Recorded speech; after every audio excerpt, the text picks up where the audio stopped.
नमस्कार, आप देख रहे हैं युग करवट न्यूज और आपके साथ मैं हूं शोभा भारती। पेश है आज का हमारा न्यूज बुलेटिन। आइए नजर डालते हैं आज के हेडलाइंस पर।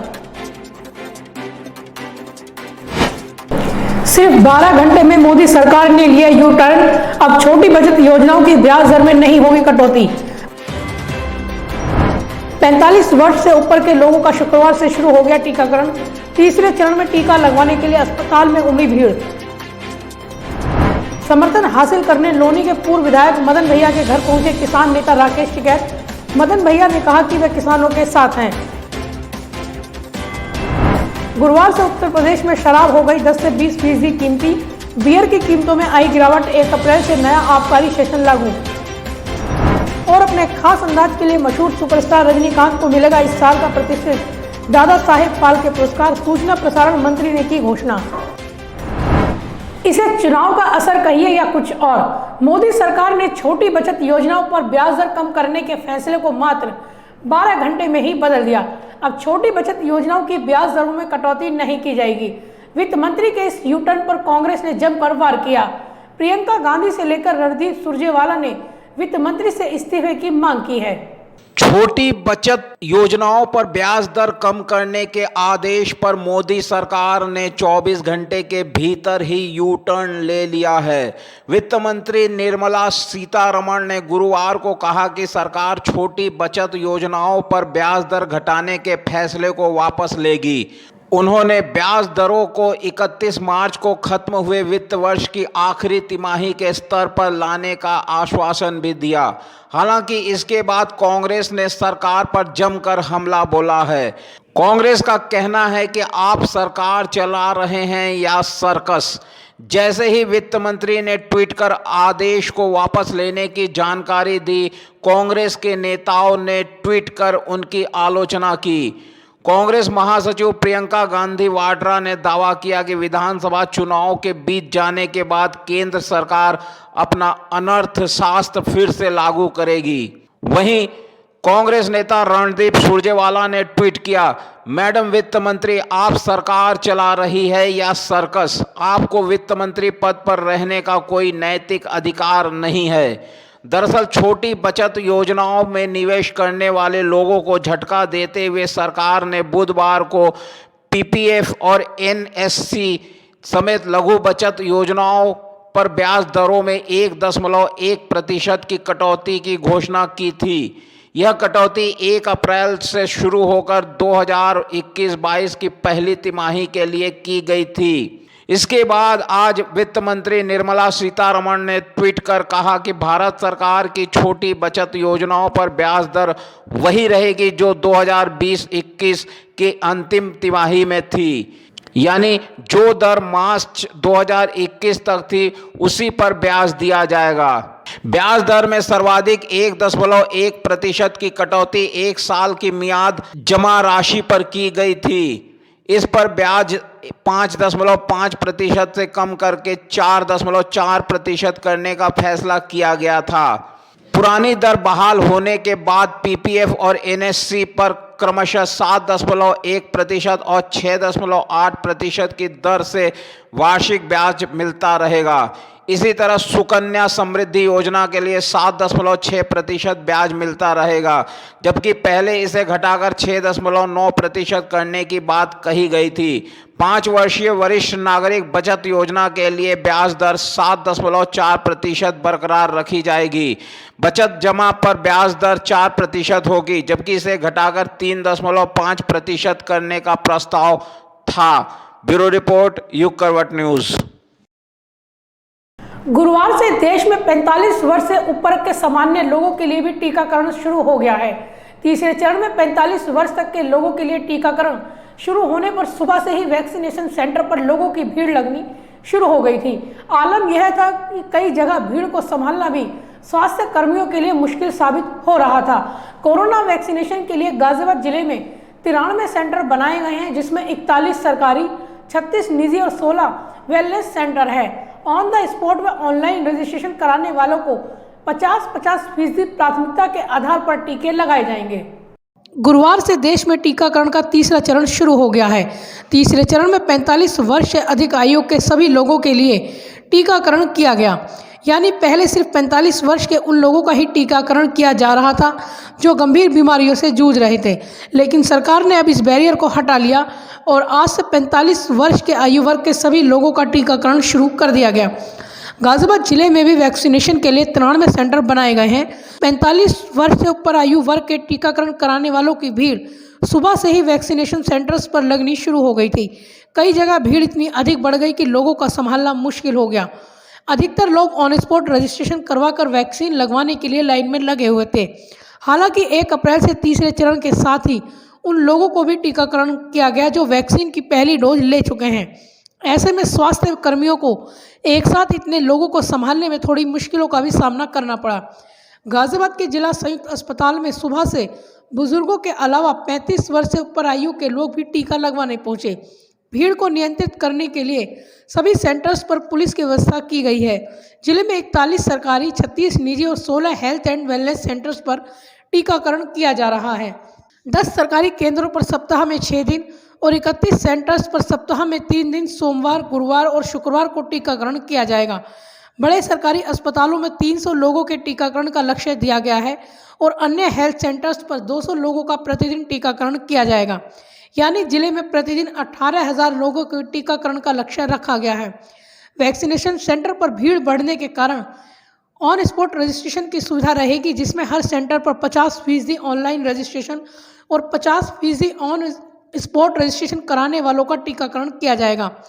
45 वर्ष आयु वर्ग वालों के लिए अलग और दूसरी डोज लगवाने वालों के लिए सेंटर्स पर अलग व्यवस्थाएं रहेंगी, जिससे स्वास्थ्य कर्मियों को दिक्कतें ना हो। ब्यूरो रिपोर्ट, युग करवट न्यूज़। किसान आंदोलन को समर्थन हासिल करने के लिए भारतीय किसान यूनियन के राष्ट्रीय प्रवक्ता राकेश टिकैत ने शुक्रवार को लोनी के पूर्व विधायक मदन भैया से मुलाकात की। दोपहर बाद राकेश टिकैत अन्य किसानों के साथ मदन भैया के जावली स्थित आवास पहुंचे। दोनों के बीच करीब 1 घंटे तक बातचीत चली। बाद में मदन भैया ने कहा कि किसानों की इस लड़ाई में वे उनके साथ हैं। आवश्यकता पड़ी तो वे धरना प्रदर्शन में भी शामिल होंगे।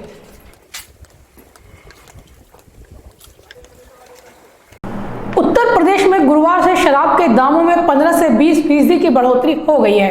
हालांकि बियर के दामों में कीमतों में 10 से 20% की कमी भी आएगी।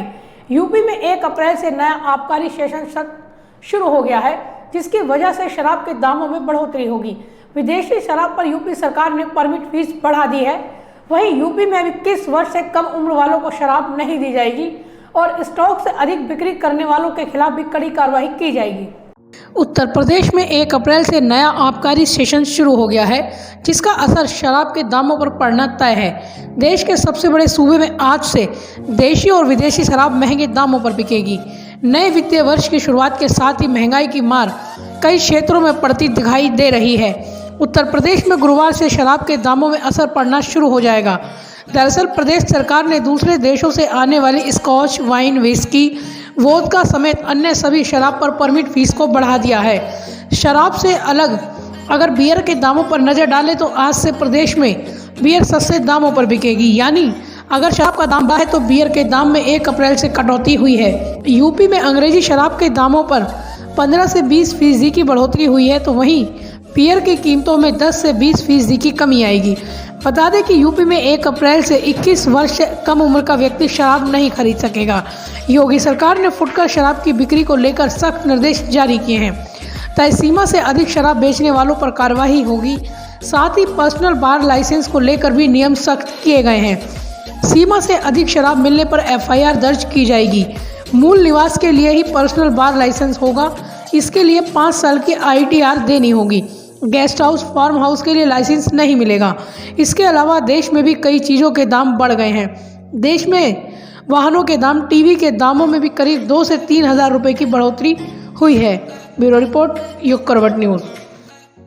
सुपरस्टार रजनीकांत को इस वर्ष का प्रतिष्ठित दादा साहेब फाल्के पुरस्कार से सम्मानित किया जाएगा। इसकी घोषणा शुक्रवार को केंद्रीय सूचना एवं प्रसारण मंत्री प्रकाश जावड़ेकर ने दी। 3 मई को सुपरस्टार रजनीकांत को यह अवार्ड दिया जाएगा। 25 साल से रजनीकांत कई भाषाओं की फिल्मों से लोगों का मनोरंजन करते आ रहे हैं। सुपरस्टार रजनीकांत को फिल्मी दुनिया के सबसे बड़े अवार्ड यानी दादा साहब फाल्के अवार्ड से नवाजा जाएगा। इसकी जानकारी केंद्रीय मंत्री प्रकाश जावड़ेकर ने दी है। उन्होंने बताया कि 3 मई को सिनेमा जगत में अपने महत्वपूर्ण योगदान के लिए रजनीकांत को 51वां दादा साहब फाल्के अवार्ड दिया जाएगा। इस साल 51वां दादा साहब फाल्के अवार्ड हम घोषित कर रहे हैं। इस बार चयन करने के लिए 5 जूरी मेंबर थे। आशा भोसले, मोहनलाल, विश्वजीत चैटर्जी, शंकर महादेवन और सुभाष घई। ये 5 जूरी की बैठक हुई और बैठक में उन्होंने सर्वसम्मति से अपने महान नायक रजनीकांत को दादा साहब फाल्के अवार्ड देने की सिफारिश की है और उसको हमने स्वीकारा है। 50 साल से रजनीकांत फिल्म दुनिया के बेताब बादशाह है। सूरज के तरह उनका काम है। प्रतिभा, लगन, मेहनत से उन्होंने लोगों के दिलों में अपना स्थान कायम किया है। ये पुरस्कार वितरण 3 मई को होगा, जिस दिन राष्ट्रीय फिल्म पुरस्कार भी दिए जाते हैं। आपको बता दें कि रजनीकांत का जन्म 12 दिसंबर 1950 में बेंगलुरु के एक मराठी परिवार में हुआ था। उनका असली नाम शिवाजी राव गायकवाड़ है।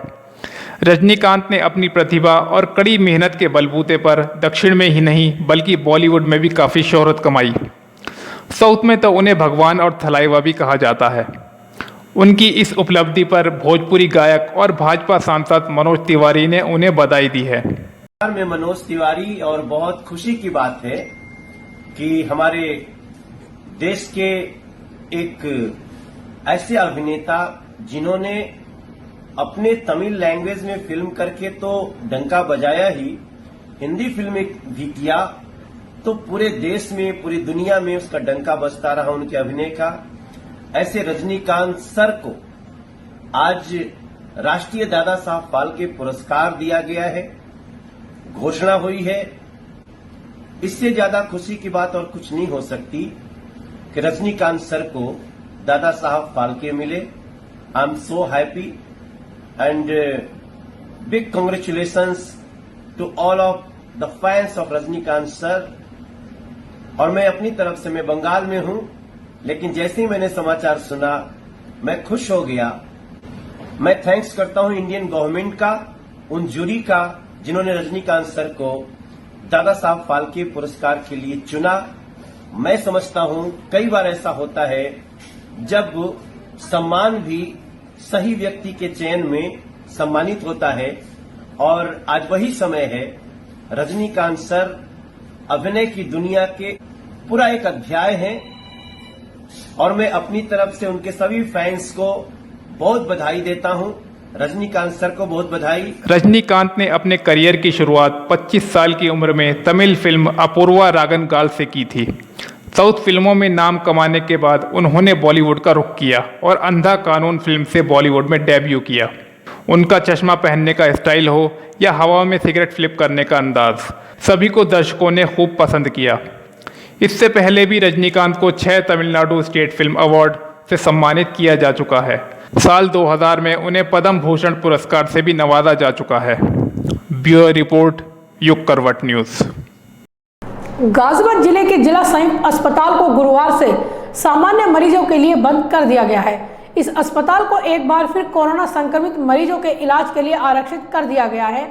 जिले में दोगुनी रफ्तार से कोरोना संक्रमित मरीजों की संख्या बढ़ रही है, जिसके चलते उत्तर प्रदेश सरकार ने फिर से कोविड L2 श्रेणी के सभी अस्पतालों को संचालित करने के निर्देश दिए हैं।